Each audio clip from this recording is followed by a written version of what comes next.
जय श्री राम दोस्तों, स्पिरिचुअल ज्ञान हिंदी कहानी में आप सभी का दिल से स्वागत है।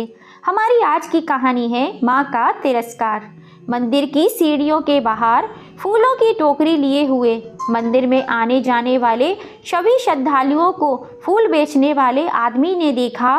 एक बूढ़ी औरत काफ़ी देर से मंदिर की सीढ़ियों पर बैठी हुई आंखें फाड़ फाड़ के इधर से उधर देखे जा रही थी। उस बूढ़ी औरत को मंदिर की सीढ़ियों पर बैठे हुए कई घंटे हो चुके थे, लेकिन ना तो उसे कोई लेने आया और ना ही उसके साथ किसी को उस फूल वाले ने देखा था। मंदिर के पट खुलने के बाद जब शिवराम सुबह सुबह मंदिर में फूल बेचने के लिए आया, तब उसने उस बूढ़ी औरत को वहां पर बैठे हुए देखा था और अब तो मंदिर के पट बंद होने का समय हो चुका था। मंदिर के पट बंद होने पर भी वह बूढ़ी औरत सीढ़ियों पर बैठी लगातार सूनी आंखों से सड़क पर आने जाने वाले लोगों को देखे जा रही थी, मानो उसकी बूढ़ी आंखें किसी का इंतजार कर रही हों। उस बुजुर्ग महिला को उस अवस्था में देखकर उस फूल वाले को उस पर तरस आ गया और वह उस बूढ़ी औरत के पास जाकर कहता है, अम्मा जी, मंदिर तो कब का बंद हो चुका है, आपको कहाँ जाना है और यहाँ आप किसका इंतज़ार कर रही हैं? क्या यहाँ आपको कोई लेने आने वाला है?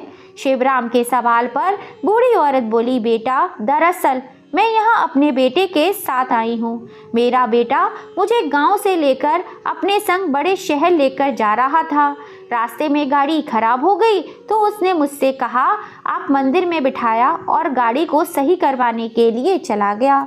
उसने कहा था अभी थोड़ी देर में ही आ जाऊंगा, लेकिन देखो ना बेटा, सुबह से दोपहर हो गई, उसे इतना समय क्यों लग रहा है?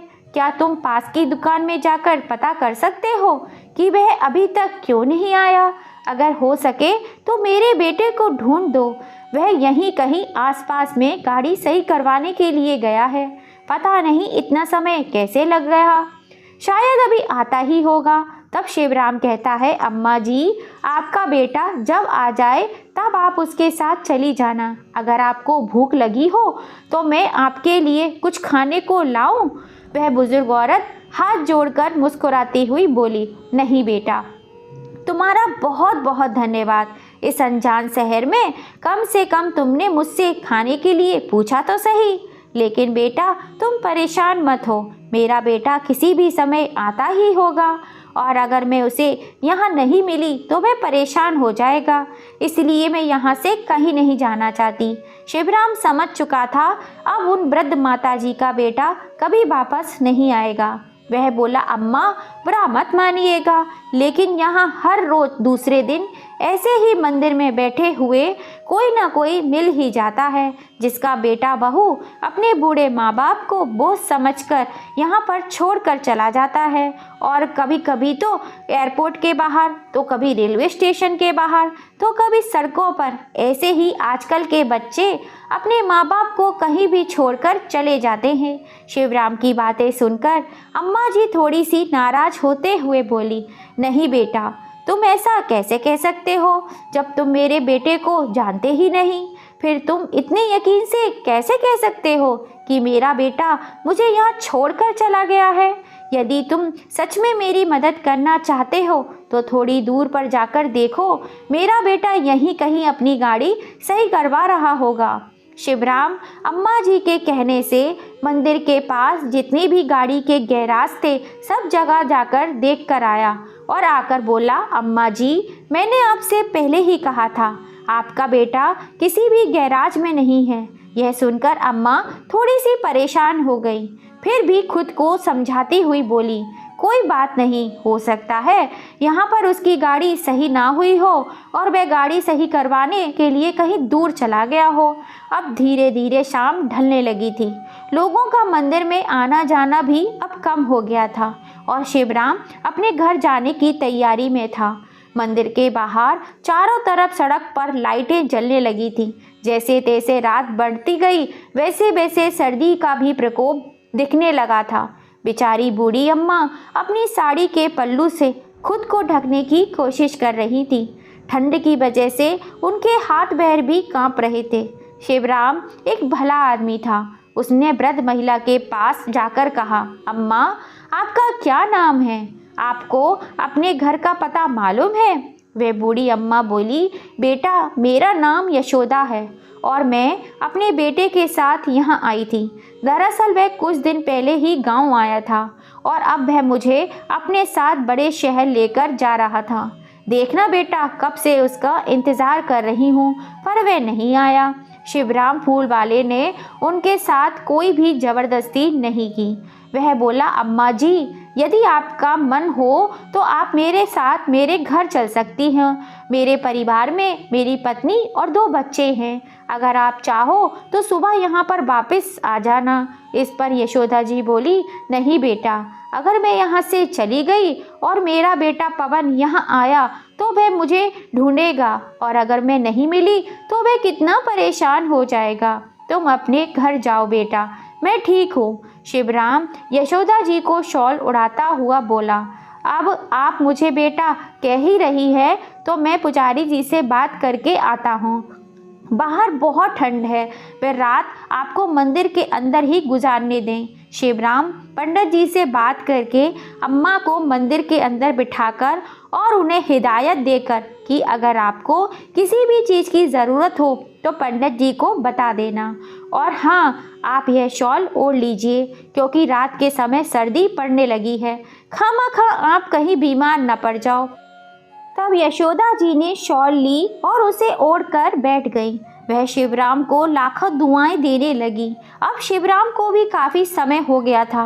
अब वह अम्मा को मंदिर में बिठाकर अपने घर के लिए निकल गया और अपने घर जाकर उसने अपनी पत्नी को आज की घटना के बारे में बताया। इधर यशोदा जी भूखी प्यासी बैठी थी और अपने बेटे का इंतज़ार कर रही थी। ठंड से सिकुड़ते हुए उन्होंने ऐसे ही पूरी रात बिता दी। अब वह बहुत चिंतित थी क्योंकि वह वहाँ अपने बेटे के अलावा किसी और को जानती भी तो नहीं थी। एक शिवराम ही था जिसने आगे बढ़ के मदद करना चाहा, लेकिन अब तो वह भी नहीं था। वे बेचारी पूरी रात ठंड में ऐसे ही बैठी रही। अगली सुबह जब शिवराम वापस फूल बेचने के लिए आया तो उसने देखा कि यशोदा जी अभी भी वहीं पर बैठी हुई थी। शिवराम ने आते ही सबसे पहले उनसे बात की और पूछा, अम्मा जी, अभी तक आपका बेटा नहीं आया क्या? नहीं बेटा, पता नहीं मेरा बेटा कहाँ चला गया, रोती रोती यशोदा जी बोली। तो शिवराम ने उन्हें पानी पिलाकर शांत किया और बोला, अम्मा जी, मैंने आपसे नहीं कहा लेकिन मुझे कल ही शक हो गया था। आप माने या ना माने, आपका बेटा आपको यहाँ छोड़कर हमेशा हमेशा के लिए चला गया है और अब वह आपको लेने कभी नहीं आएगा। यह सुनते ही यशोदा जी फपक फपक कर रोने लगी। उनकी हालत देखकर शिवराम को उन पर बहुत तरस आ रहा था। उसने कुछ न कहा। वह सोचने लगा कि अब शायद यह अम्मा जी अपने किसी जानकार के यहाँ पर या फिर अपने घर वापस लौट जाएंगी और यही सोचकर शिवराम फूल बेचने के काम में बिजी हो गया। यशोदा जी वहीं मंदिर के प्रांगण में कुर्सी पर बैठी बैठी रोती रही और अचानक से वह कुर्सी से नीचे गिर गईं।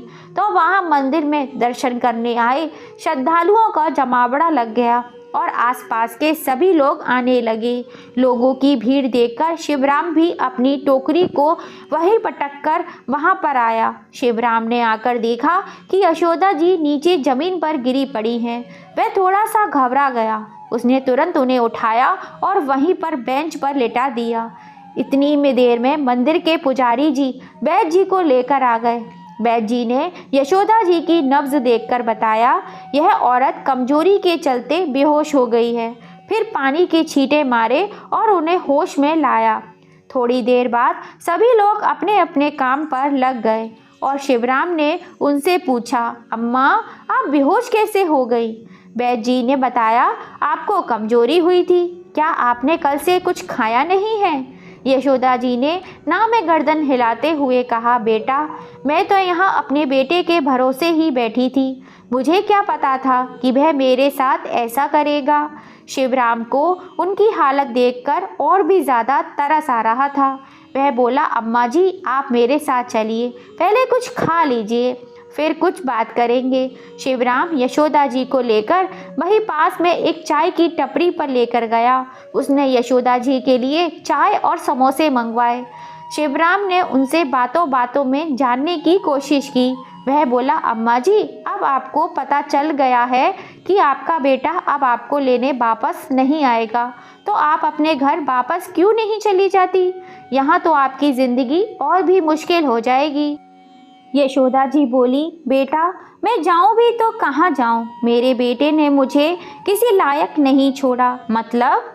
चौंकते हुए शिवराम ने कहा। तो यशोदा जी ने बताया, शहर आने से पहले जब उनका बेटा उन्हें गांव लेने के लिए आया था तो उसने कहा था, माँ, अब मैं आपको हमेशा हमेशा के लिए अपने साथ शहर लेके जाने के लिए आया हूँ। अब आपका वापस गांव में आना नहीं होगा, तो हम ये गांव वाला घर बेच देते हैं। उसने हमारा गांव वाला घर बेच दिया। अब मेरे पास सड़क पर रहने के अलावा कोई दूसरा चारा नहीं है। यह कहते कहते यशोदा जी फूट फूट कर रोने लगी। उनकी दशा देखकर उससे बहुत दुख हो रहा था, पर वह करता भी क्या? बेचारा वह खुद फूल बेचकर अपने परिवार का गुजारा कर रहा था, इसलिए वह कुछ न कह सका। उसने उन्हें शांत कराया और खाने के पैसे देकर वहां से चला गया। शाम को जब वह अपने काम से घर वापस लौटने लगा तो देखा कि यशोदा जी मंदिर के बाहर फुटपाथ वाली जगह पर एक बूढ़ी औरत बैठी थी और उसके आसपास कुत्ते भौंक रहे थे, और वह बूढ़ी औरत कुत्तों से बचने के लिए वहीं पड़ा पत्थर उठाकर उन्हें डराने की कोशिश कर रही थी, और इसी कारण कुत्ते और भी ज़्यादा भौंक रहे थे। उनकी आवाज़ से आसपास के और भी कुत्ते दौड़े आ रहे थे और वह बूढ़ी औरत बेचारी डरते डरते उन्हें भगाने की कोशिश कर रही थी और फिर धीमे कदमों से पीछे हट रही थी। वहीं पर लगी एक स्ट्रीट लाइट की रोशनी में उसने देखा तो पता चला यह बूढ़ी औरत कोई और नहीं बल्कि यशोदा जी हैं। और यह सब कुछ देखकर शिवराम से रुका न गया। वह वहां गया और एक डंडे से कुत्तों को भगाकर यशोदा जी को एक तरफ बिठा दिया। वह थोड़ा साइड में जाकर अपनी बीवी को फ़ोन मिलाता है और अपनी पत्नी को आज का सारा वाक़या बताते हुए कहता है, सीमा, मैं अपनी माँ को तो पैसों के कमी के कारण नहीं बचा पाया, लेकिन अगर कभी मैंने आते जाते इन अम्मा जी के साथ कुछ बुरा होते हुए देखा तो मैं शायद खुद को कभी माफ़ न कर पाऊँ। और फिर अब कुछ हो या ना हो, कम से कम इन्हें हम 2 वक्त की रोटी और सर छुपाने के लिए छत तो दे ही सकते हैं। आखिर और बूढ़े आदमी को चाहिए ही क्या होता है? अगर तुम कहो तो मैंने अपने साथ घर ले आऊँ। सीमा काफ़ी समझदार थी। वह बोली, कोई बात नहीं, अगर तुम्हें सही लगता है तो ले आओ। हमसे जैसा बन पड़ेगा वैसे उनकी मदद कर देंगे, और फिर जैसे हम खा पी रहे थे सोच लेंगे घर में एक और सदस्य बढ़ गया है। यह सुनकर शिवराम बहुत खुश हो गया और यशोदा जी को लेकर अपने घर चला गया। उसका घर बहुत ही छोटा था, जहाँ वह अपनी पत्नी और 2 बच्चों के साथ रहता था। यशोदा जी ने जब यह देखा तो उन्होंने कहा, बेटा, तुम लोग मेरे कारण परेशान हो जाओगे। कोई बात नहीं, जो ईश्वर ने मेरे नसीब में लिखा है वही होगा, इसलिए तुम परेशान मत हो, मैं कहीं और रह लूँगी। शिवराम कहता है, नहीं अम्मा, हमें आपके आने से कोई परेशानी नहीं होगी, उल्टा हमें तो खुशी ही होगी, है ना सीमा? सीमा ने भी खुश होते हुए हाँ में सर हिला दिया। हाँ अम्मा जी, ये बिल्कुल सही कह रहे हैं, हमें आपके आने से कोई परेशानी नहीं है। और फिर अभी आपने ही तो कहा कि जो आपके नसीब में होगा वही आपके संग होगा, तो अब यही मान लीजिए, अब से आपके नसीब में इसी घर में रहना लिखा है। अंदर आइए अम्मा जी और इसे अपना ही घर समझिए। सीमा यशोदा जी का हाथ पकड़कर उन्हें घर के अंदर ले आई, उन्हें बिठाने के लिए आसन दिया। फिर सभी लोग एक साथ खाना खाने के लिए बैठ गए। यशोदा जी अभी तक थोड़ी सी असहज महसूस कर रही थी, वह भी सबके साथ मिलकर खाना खाने लगी। सीमा ने कहा, अम्मा जी, हमारे घर में थोड़ी कम जगह है, लेकिन हमारे दिल में आपके लिए बहुत जगह है। आप बिल्कुल निश्चित होकर रहें, हमें अपने बच्चों की तरह ही समझें। जैसे घर के बाकी सदस्य रहते हैं वैसे ही आज से आप भी इस घर की सदस्य हैं। तो आप बिल्कुल निश्चित रहें। अगर आपको कोई भी परेशानी होती है तो आप मुझे बताइए। यशोदा जी सीमा की बात सुनकर आंखों में आंसू भरकर उसके सिर पर हाथ रखते हुए बोली, सदा खुश रहो बेटी। उम्र के इस पड़ाव में मुझे मेरे अपने बेटे ने ठुकरा दिया, वहाँ तुम दोनों ने मेरा इस मुश्किल घड़ी में साथ दिया। आज के बाद तुम ही मेरे बेटे और बहू हो। उनके आंसू पहुँचती हुई सीमा बोली, बस अब आप खाना खा लीजिए अम्मा जी। सब लोगों ने खाना खाया और सो गए। अगली सुबह शिवराम नहा धोकर अपने काम पर चला गया और बच्चे स्कूल चले गए। घर पर केवल यशोदा जी और सीमा ही बची थी। वे दोनों पूरा दिन घर में बातें करती रही। सीमा ने अपने घर परिवार और परिस्थितियों के बारे में सब कुछ बताया। वैसे ही यशोदा जी ने भी अपनी बहू बेटे की करतूतों के बारे में सीमा को बताया। यह सुनकर सीमा अपने मुंह पर हाथ रखते हुए बैठ गई। माँ जी, आपके बेटे और बहू इतने घटिया इंसान हैं। भला अपनी माँ के साथ ऐसा कौन कर सकता है?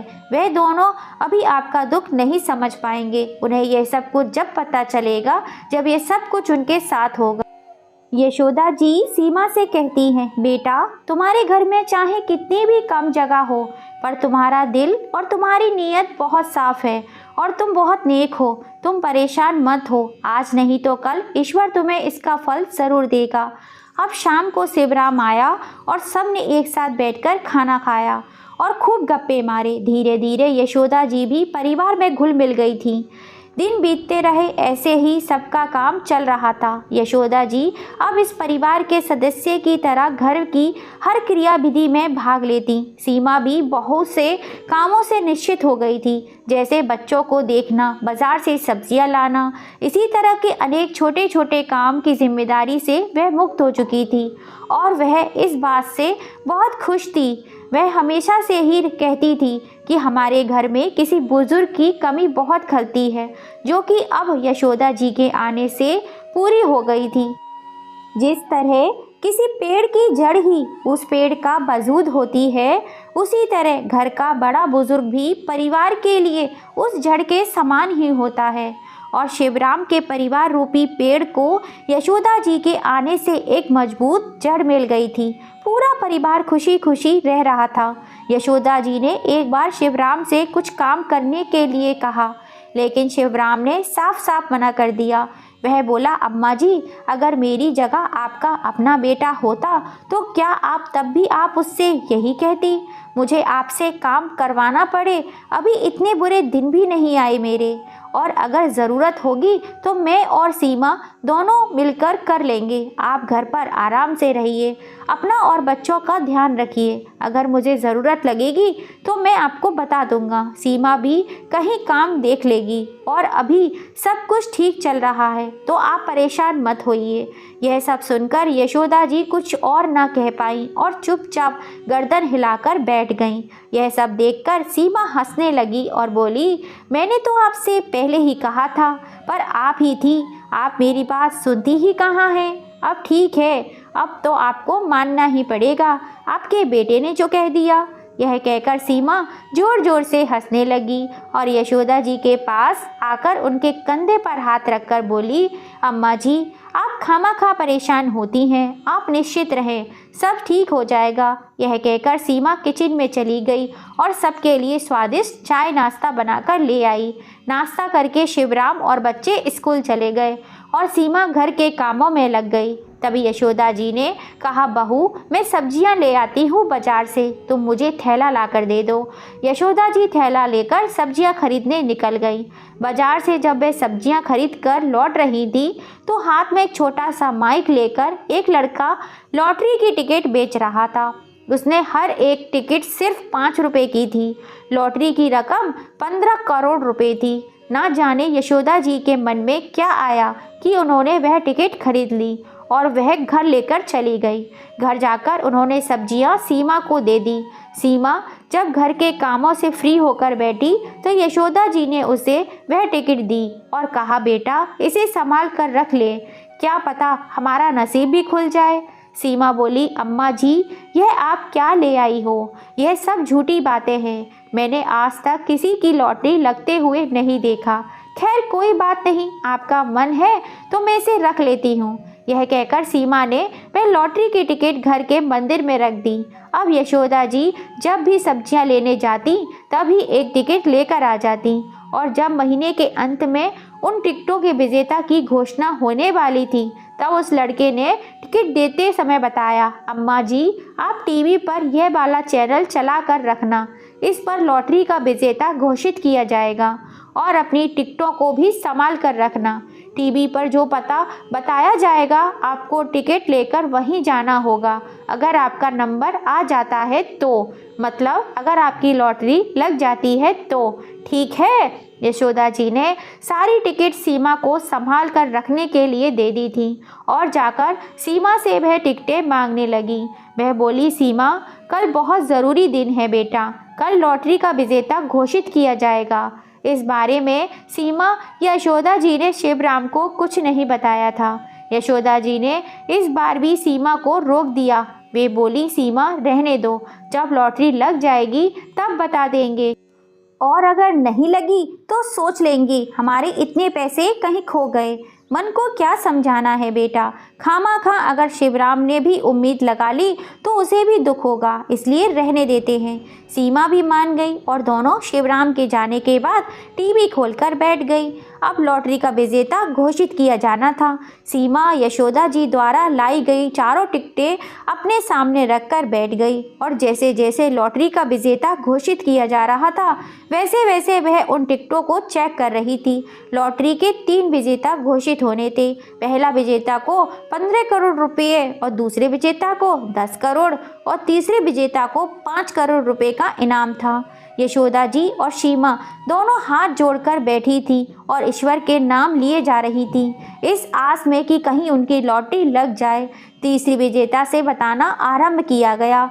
सबसे पहले तीसरी विजेता का नंबर घोषित किया गया, उसके बाद दूसरी विजेता का, लेकिन यशोदा जी की एक भी टिकट में से उन दोनों में से एक भी नंबर नहीं आया। लेकिन अभी भी एक मौका बाकी था और वे दोनों टीवी पर नजरें गड़ाए बैठी रही। जैसे ही तीसरा विजेता घोषित किया गया तो वह दोनों अपने सर पर हाथ रखकर बैठ गई, क्योंकि तीसरे नंबर की टिकट यानी जो पहला विजेता था जिसे 15 करोड़ रुपए का इनाम मिलना था, वह विजेता भी कोई और निकला। टिकट का नंबर कुछ और था। यशोदा जी के पास स्थित टिकट में से एक का भी नंबर उस मेल से नहीं खाता था। गुस्से में आकर सीमा उन टिकटों को फेंकने लगी। तभी टीवी पर घोषणा करने वाले एंकर ने कहा, माफ़ी चाहेंगे दर्शकों, किंतु यहाँ एक छोटी सी मिस्टेक हो गई है। यह जो पहला विजेता है इसकी लॉटरी की टिकट की संख्या कुछ और है, गलती पढ़ने वाले से हुई है। और अब उस एंकर ने प्रथम विजेता की लॉटरी की टिकट का नंबर घोषित किया, और जैसे ही सीमा यशोदा जी ने देखा कि उनकी आंखें फटी की फटी रह गई, क्योंकि यशोदा जी कल जो टिकट लेकर आई थी वही टिकट प्रथम विजेता की थी। यह देखकर दोनों फूली नहीं समा रही थीं और खुश होकर नाचने लगीं। बहुत ज़्यादा खुश थी। खुशी के मारे दोनों के पैर ज़मीन पर ही नहीं टिक रहे थे। खुशी इतनी ज़्यादा थी कि उछल उछल कर अपनी खुशी मना रही थी। तभी शिवराम घर पर आ गया। दरअसल आज फूल जल्दी ही ख़त्म हो गए थे, इसलिए वह घर पर जल्दी वापस आ जाता है।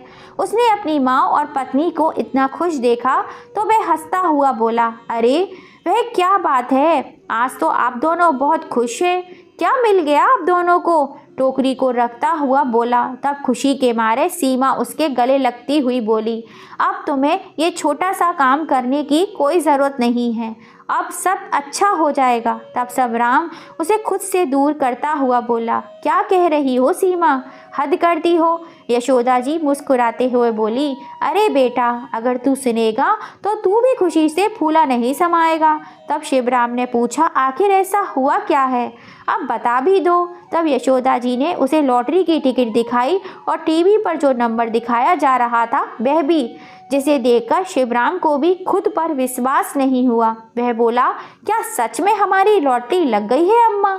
यशोदा जी खुश होते हुए बोली, हाँ बेटा, अब हमारे बुरे दिन चले गए, अब तो बस खुशियाँ ही खुशियाँ होंगी। अब तू आज अपने काम से छुट्टी ले ले, हमें इस पते पर जाना है जहां इनाम की राशि हमें दी जाएगी। शिवराम ने अपने फूल बेचने का प्रोग्राम कैंसिल कर दिया और वह यशोदा जी को लेकर उस पते पर पहुंचा जहां इनाम की राशि दी जानी थी।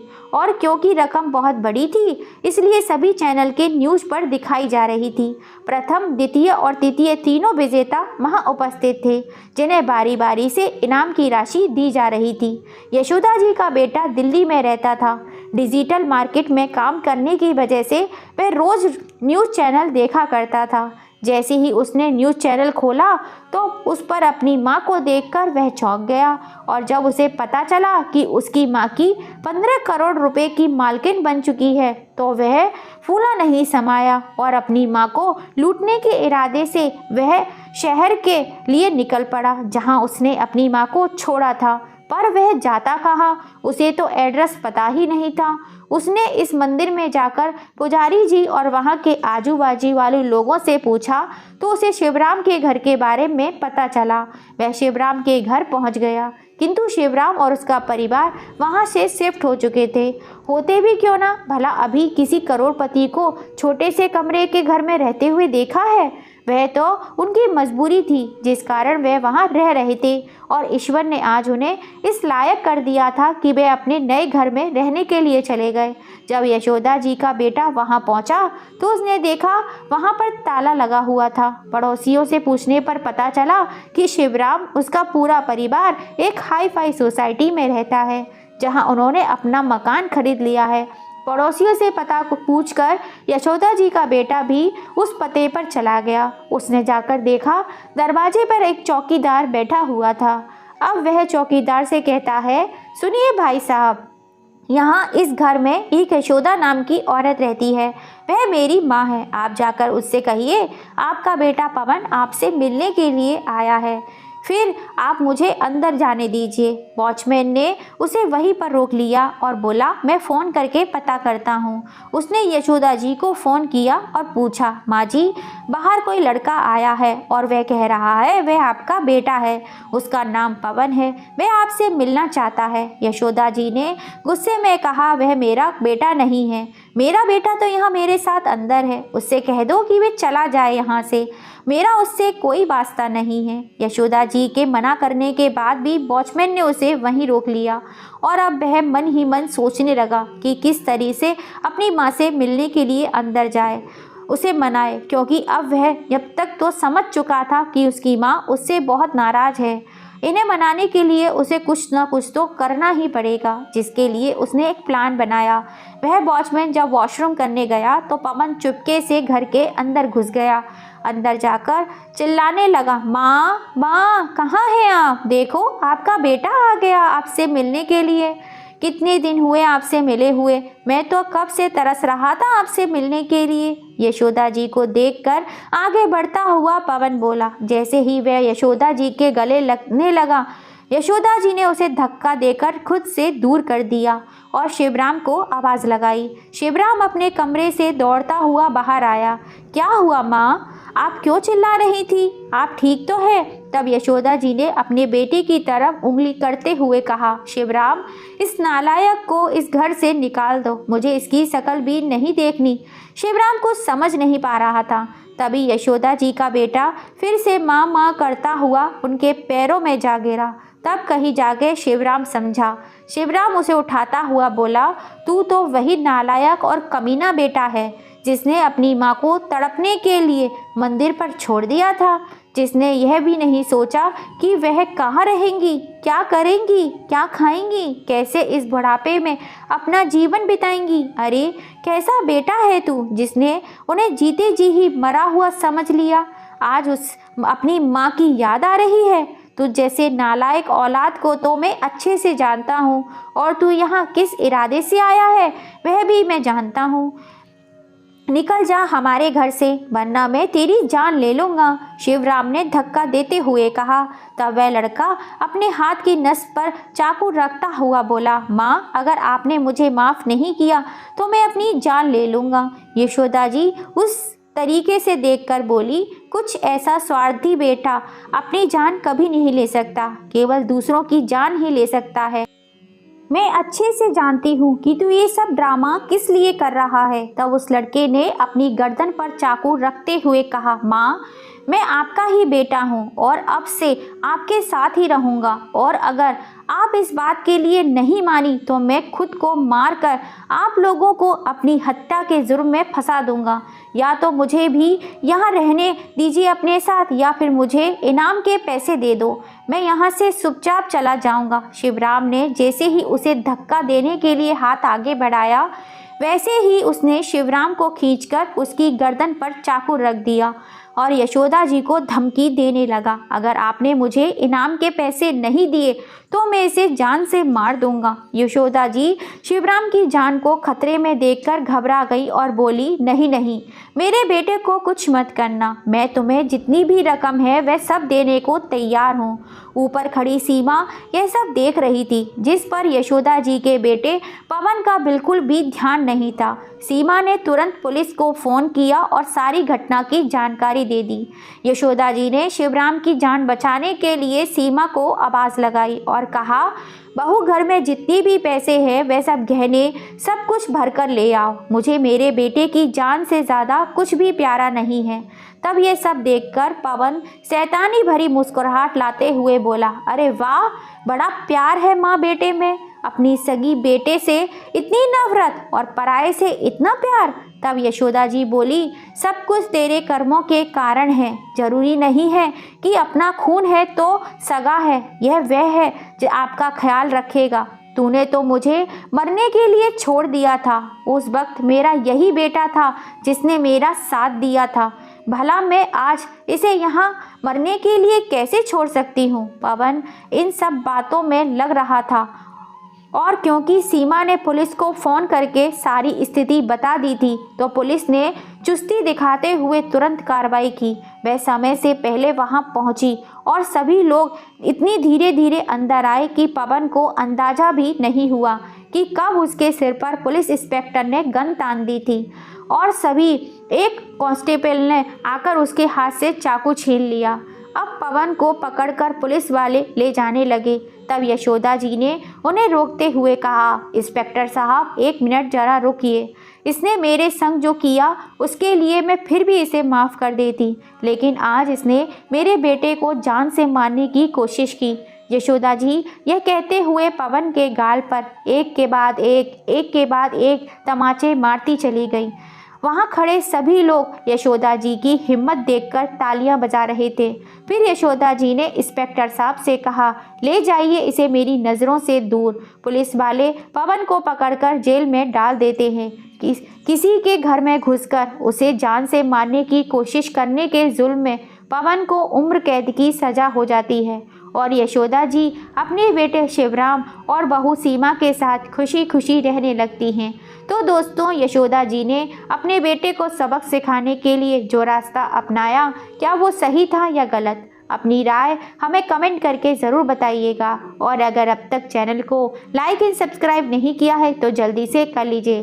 पास में लगी घंटी को दबाना मत भूलिएगा, जिससे हम जब भी कोई नई कहानी डालें उसका नोटिफिकेशन आपको मिल सके। फिर मिलेंगे। जय श्री राम।